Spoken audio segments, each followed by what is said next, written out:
Welcome back. Arik Explorer, a new travel package, has been introduced by Arik Air, the airline described as West Africa's largest carrier. At the formal launch in Lagos, Arik Explorer, an online platform and subsidiary of Arik Air, will offer value-added service with hotels and car hire services along airline seats. The managing director of Arik Explorer, Mr. Kencho Omajafo, said the strategy of the company revolves around the need to provide quality service to various customers, and the site will welcome customers from Monday, December the 22nd, 2014. 8 years after it began operations, Nigeria's flag carrier Arik Air says it's time to expand its horizon in the travel business. And here at its headquarters in Lagos is a formal announcement that Arik Explorer is born. The new baby is a travel package product which incorporates airline seats with hotels and other options like car hire. For instance, somebody wants to go to Dubai for like a 2 or 3 or 5 nights to Dubai. We can manage the whole process from the visa to the flights, to the hotels, to the car hires and the excursions when they get to Dubai. Arik Explorer is a company or a subsidiary of Arik Air, which is a company incorporated in 2013. The aim of this company is to give our guests added services. Arik Explorer seeks to provide quality service to the numerous target customers with a view to fully satisfying their needs. And as the travel package makes its debut online, Arik is not going alone, but with a tested and trusted digital partner. The Mobiashara platform is a first-of-its-kind hotel inventory management system that allows a hotel to put their rooms and all of their operations online. It provides them an online booking portal that they can use for their own website, or if they don't have their own website, we provide one for them. Arik Explorer will offer travel packages at 2 levels, premium and affordable. The offering will be both for outbound and inbound travel from Lagos and other destinations serviced by Arik Air. The helmsman of the subsidiary company says there's more. Now they can go onto arikexplorer.com and book their flights and also book a hotel. Like I said earlier, we've got at the moment 500 hotels on that portal now. We're looking to build this to at least 3,000 to 4,000 in the next year. As this package rolls up, Arik Explorer says it's committed to establishing a reputation as a specialty provider of city adventure travel and excursions to its numerous guests while flying the flag of its mother company, Arik Air. Bukola Joe Oketsumbi, Channels Television News. The holiday season brings family and friends together to celebrate and spread good cheer. It also comes with lots of opportunities for meet and greets, eating and drinking. Now, how do you overcome the temptations of overindulgence? Find out a few tips on our Focus on Health tonight, put together by our correspondent Yomi Otaigwe.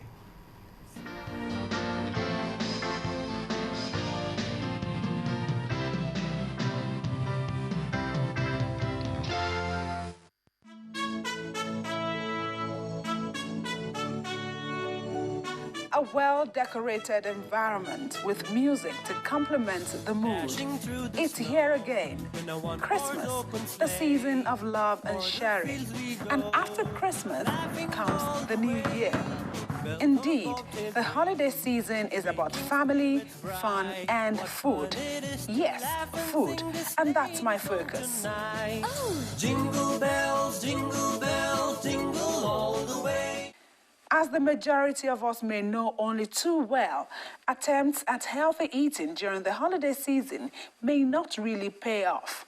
A nutritionist, Temitokwa Sikiru, shares with me a few tips on how to navigate the season in a healthy way, beginning with the menu list. Get your fruits, get your vegetables, take watermelon, cabbage, fruits like apple and oranges. And at the same time, if you are getting, of course, you are going to get rice, definitely. But when you get your rice, if in now cooking, you try to like portion your food. The portion matters a lot. Don't don't fill your plate so much. Just try to portion. We might have a lot of turkey and chicken to be given to us and everything, but chicken is actually very rich in protein. But the fact is that you store its fat in its skin. So why not just remove the skin of the chicken and go into the protein proper and have it? Another nutritionist at her voice.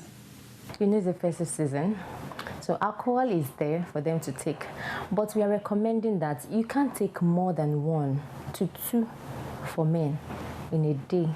And this festive season, make sure you abide by that.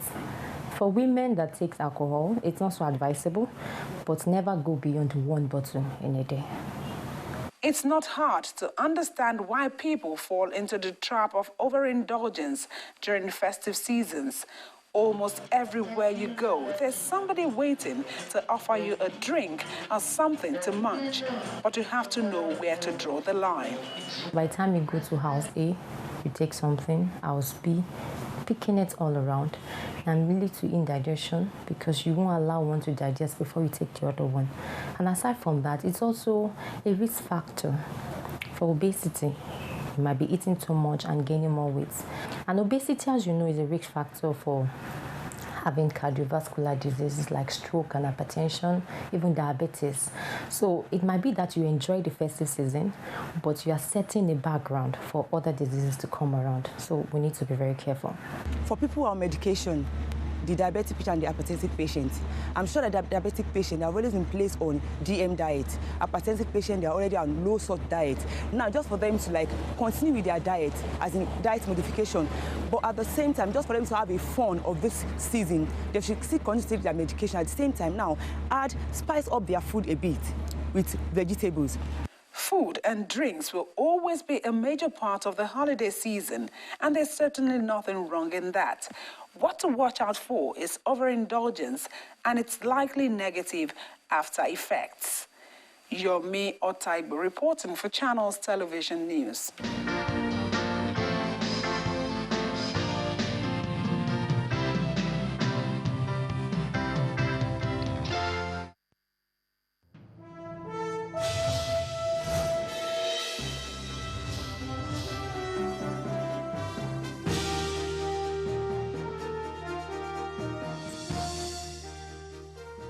Welcome to Business News. The International Monetary Fund is forecasting that Nigeria's growth rate will be slow to about 5% in 2015 as falling oil prices cut revenues and spending.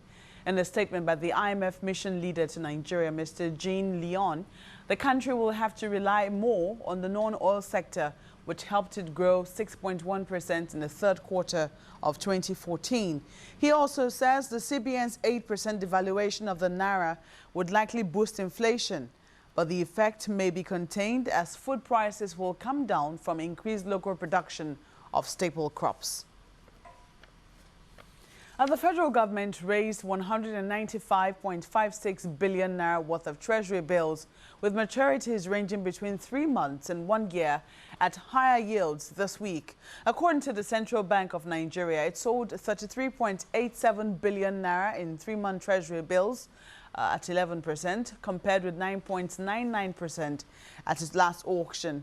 A total of 51.3 billion naira worth of the 6-month bill was sold at 13.84% as against 10.8% previously. In the 1-year tenor bill, the bank sold 110.39 billion naira at almost 16%, compared to 12.48% at its last auction. And lending rates also eased to an average of 15.25% at the interbank from 42.5% last week as dealers anticipate a budget disbursal. Dealers said cash from monthly disbursal of budgetary allocations to government agencies are expected to hit the banking system by the end of the week, which should further increase available cash. The balance that lenders hold with the central bank closed at a surplus of 93 billion naira, compared with a debit of over 100 billion naira last week.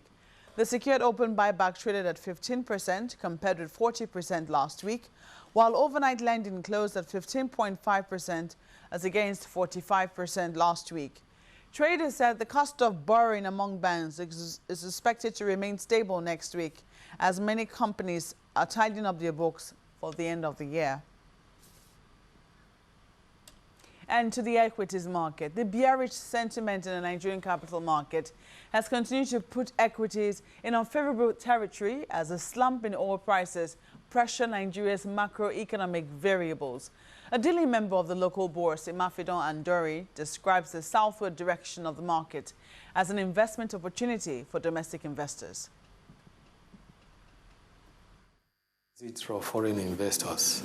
Obviously, only the domestic investors will be left behind in the market. So that can actually give an idea as to the ability of the domestic investors to be resilient and remain in the market after the exit of foreign investors. But we may still have a few foreign investors still sticking with the market. But obviously, most of the foreign investors are funds with hot money that are not likely to be resilient, who will bail out if a situation becomes unfavorable. Well, as if to press home the point, the bearish sentiment in the Nigerian capital market saw key indicators drop into 28,961.67 points, their lowest value since 15th of January 2013.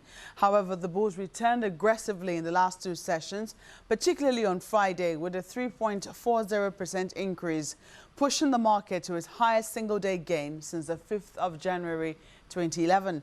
Market breadth improved as 23 gainers and 51 losers were recorded, compared to 10 gainers and 68 losers posted last week. The three top appreciators for the week all had gains of less than 1 naira each. On the flip side, Seplat was the heaviest loser with 59 naira 81 kobo. And when the closing bell rang, a total of 5.41 billion shares valued at 46.47 billion naira were traded in 22,986 deals. And that's a wrap on business news tonight. Olumide will be back with the rest of the news at 10.